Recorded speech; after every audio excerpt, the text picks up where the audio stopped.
Hi guys, today I want to show you how I make my bread recipe. We have got a cup of water, we have got butter, coconut flour, flax powder, chai seeds, salt, eggs and bicarbonate of soda. First thing that you have to do is melt the butter in the water. Now, to try and measure 3/4 of a cup of butter is just about impossible. So to make it easy on you, I'm going to show you how here, when you have a full block of butter, half of that full block is 250 mils. That is a cup. So if you half that, you'll have a 1/4 cup. And if you half it again, you'll have 3/4. So that is an easy way to find your 3/4 mark, to cut your butter, and then you've got a 3/4 cup of butter to go into your recipe. It is just so much easier than to try and measure it like you would normally. I'm going to add the butter and the water into the small pan where it's going to be warmed, and then I'll be back with you. Here we've got the butter and the water in the little pot. The pot I have on my stove on 4 is the heat. Now what we want to do is you want to wait for this to heat up nicely. The butter has got to melt before it starts boiling. So keep an eye on it and just make sure that your butter is actually melted. I actually cut it up a little bit just to help it melt a bit easier. The water and the butter is on the stove now. Now what we do is we need 2 tablespoons of chai seeds. Put it into your little coffee grinder and grind it until it's nice and fine. The chai seeds are nice and fine.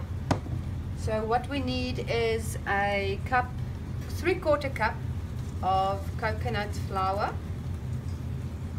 You might want to rather sift it to make sure you don't sit with lumps like this.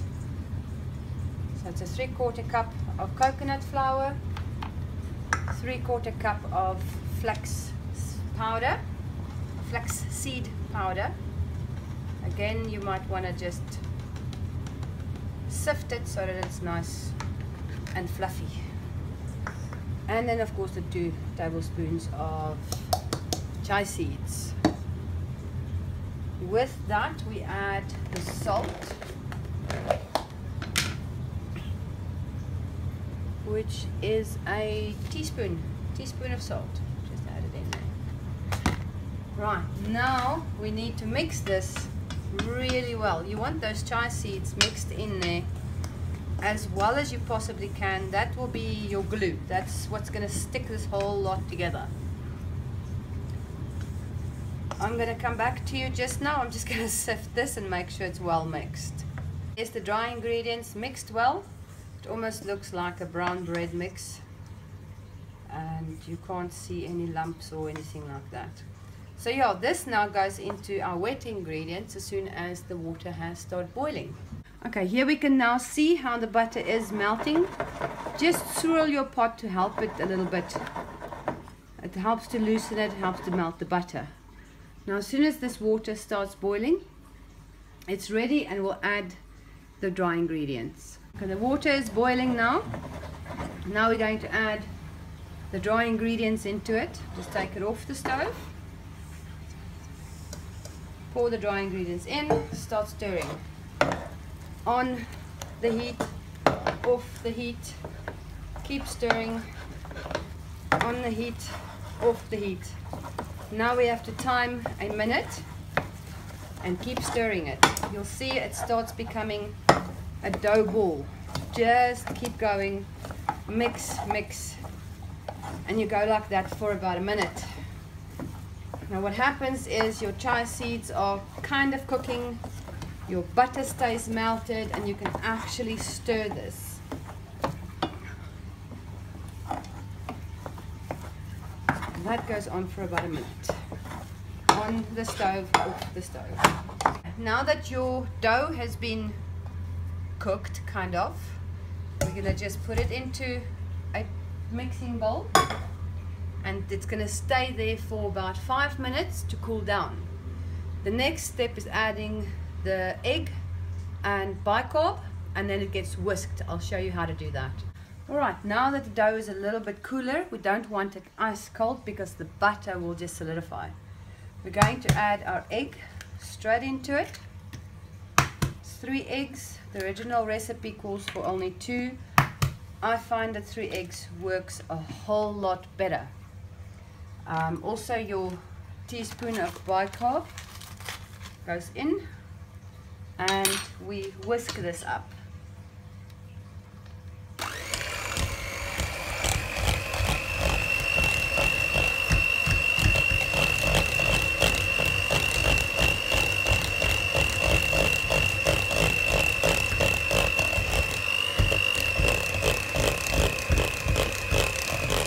See, it's getting thicker now, and it likes to run up the blades. Just lift your mixer up a bit, it'll let go again. Do that for about a minute. Now that it's all mixed up, we gather it. My little trick is not to use the coconut flour like the recipe says. I use olive oil, rub my hands with it, rub the cling wrap with it. Yeah, it lands up all over the place. A little bit more oil. That just puts a barrier between you and the dough so it doesn't stick to you. Get the dough out of the dish, quickly form a ball with it and get it covered in the cling wrap. Now this ball is going into the deep freezer for 5 to 10 minutes. You want the butter to start solidifying. So I will come back, turn on the oven, and I'll come back when this is cold. Okay, now we have our cooled down dough. I had it in the deep freezer for about 10 minutes. Now we're going to half this because I'm only going to bake half of it today. I'm going to cover the breadboard with olive oil. This is an experiment, never done it before, but I can't stand the cling wrap anymore. So getting our dough ready here, adding olive oil to the hands so it doesn't stick to my hands, to the breadboard so it doesn't stick to the breadboard, maybe just a little more than that. So break this in half.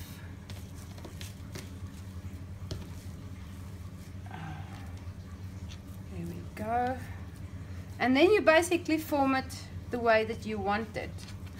I am just going to simply make a log type thing, hot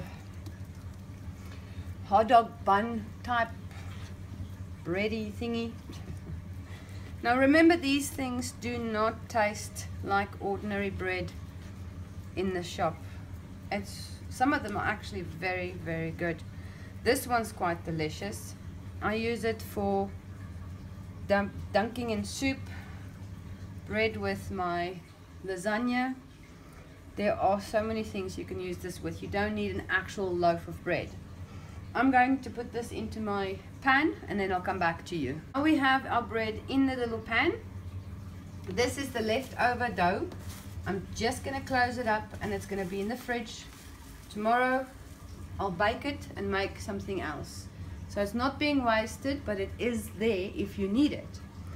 Now what we do is we're simply going to just spread some whisked egg over the bread.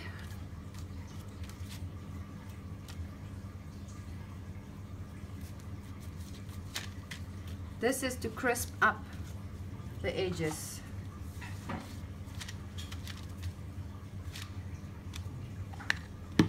We add a bit of extra salt to it. That's quite delicious actually.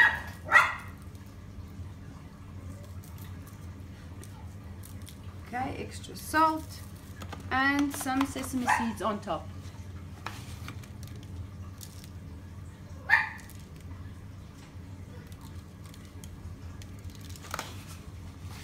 As much as you want. There really is no standard method or standard amount, as much as you like. I'm just going to try and find my knife and I'll show you what I do from here. And just to be fancy, I like to make little slits in it. Just cover your knife with a bit of olive oil so it doesn't stick, and just press it down like that. Just press it. Now you've got a very nice little shop-made bread going on here. You can even add just a little bit extra egg on top, just so it goes into those slits as well. Then it goes into the oven. I'm going to put it in the oven and I'll come back and show you what it looks like when it's done.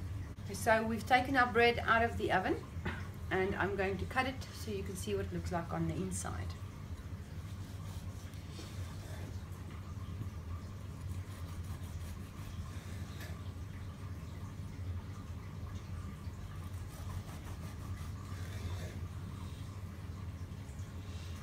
So there you have it, your own banting bread.